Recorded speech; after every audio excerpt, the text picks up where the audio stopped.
ડભોઈ તાલુકાના રાજલી ગામે જે Rajli sub minor canal Rajli minor કેનલમાં પાણી આવે છે અને પાણી જરૂરિયાત પ્રમાણે આવતું હોય તો અમને કંઈ વાંધો નથી.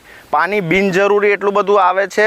આજે 3 દિવસ 4 દિવસ પહેલાં પણ નિગમના અધિકારીઓને રજૂઆત કરી હતી. વારંવાર રજૂઆત કરવા છતાં પણ કેનલનું રૂલ લેવલ ડાઉન કર્યું નથી. અત્યારે પણ એટલું ને એટલું પાણી આવે છે, જે આપણે પાછળ દ્રશ્યોમાં જોઈ રહ્યા છો. જેમ કે ઘૂંટણસમાં પાણી ભરાઈ ગયા છે. ઓછામાં ઓછું 100-150 વીઘાથી વધારે નુકસાન થઈ ચૂક્યું છે. કપાસ, દિવેલા, તુવેરા, પાછળ તુવેરમાં દેખાય છે, બહુ જ પાણી ભરાઈ ચૂક્યું છે.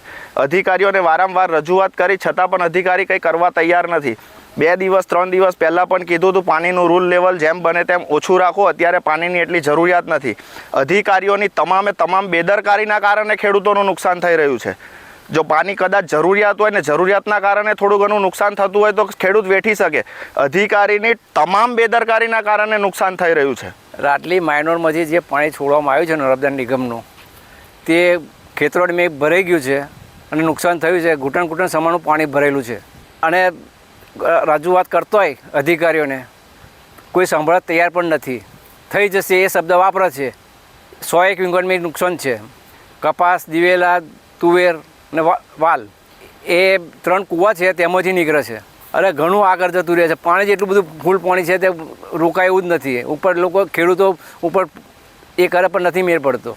આ કેનલમાં આવ્યા પછી અતિશય પાણી આપવાથી જ્યારે જરૂરિયાત છે તે વખત પાણી હાલતા નથી એ લોકો.